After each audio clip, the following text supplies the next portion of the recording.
The development of a viable fuel cell technology in this country holds promise for boosting our national manufacturing capacity, and we really do need it.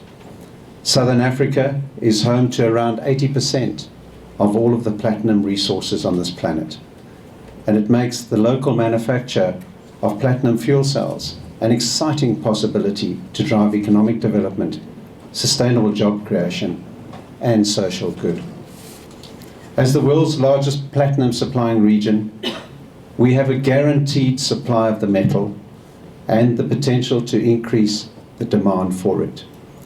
And there is also an important opportunity for South Africa to play a leading role in reducing global greenhouse gas emissions and further containing urban pollutants, which will ultimately contribute to reduced healthcare costs and improve quality of life.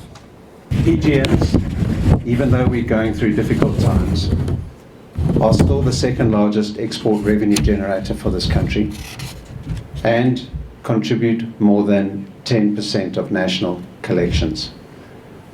PGMs contribute 1/3 of this. Collectively, our country's platinum mines provide direct employment to some 136,000 people, or 26% of all mining employees. Taking into account the businesses that we serve and that serve us and sell to the mines, the platinum sector supports at least another 325,000 jobs. Combined, this would account for more than 450,000 individuals, each in this country with some 4 to 10 dependents. The fuel cell market is a nascent industry. Because of that, it actually requires huge amounts of collaboration through government, through industry, as well as through academia. Our approach to this has been very simple. How can we as an organization help to support this industry as well as stimulate platinum demand globally? Currently, we're looking at both stationary and mobile applications. The idea with our stationary applications is actually to demonstrate industrial applications that actually showcase that the technology works, it's reliable, and it is economically viable at the end of the day. We have completed detailed design for both an 8 megawatt Doosan fuel cell power plant that utilizes natural gas as a fuel source, as well as a 1.2 megawatt Fuji fuel cell power plant that utilizes hydrogen. The ultimate aim of this is to actually take this entire site completely off-grid and utilize only fuel cell technologies to power this facility. Can someone give me an idea of the economics of this? Is this competitive? It's not competitive yet. This is innovation, this is a start. You need economies of scale. And once we have economies of scale, once we've developed businesses, once we start manufacturing in this country, you build those economies of scale. So as we spread it, whether it's domestically, rurally, or industrially, it starts to make a difference and it becomes a lot more commercial. Are you able to now use this model that you've got on surface and take it underground so that your equipment underground can also be fuel cell driven? And in that case, will you use hydrogen? We need to look at all aspects. Different applications have different sources of fuel.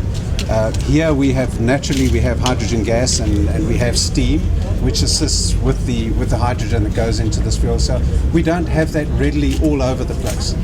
In our underground situation, we would need to look at something a little different, and that's part of the process. But the basic precept is the same. So you're using the fuel cell, but you're using different fueling technologies. And final question, you've got a bigger picture here. You want to come off grid.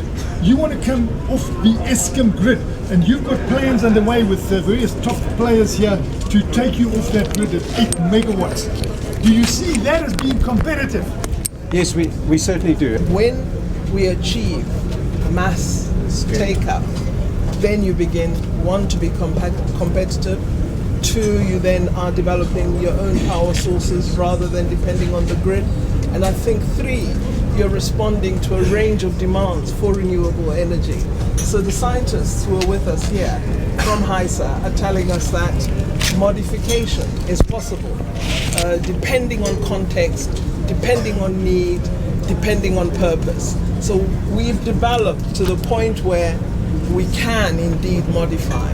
The colleagues have been working on this science for several years and are now at a point where they feel confident that if you say I want to use it in a school for a specific purpose, they'll modify the design and respond to that need. And I think the fact that we've got there is really important. But at this point, what we're dealing with is a prototype. It's an important one. We think we have value here. We think we can be competitive. In fact, we strongly believe we are going to be competitive. What we now need to do is take it out there. We need to communicate, market, be able to show the world that we have the competence to be world leaders in this technology. We are now in the second phase, which is the commercialization phase, where we are now taking the outcomes from the first phase into the market.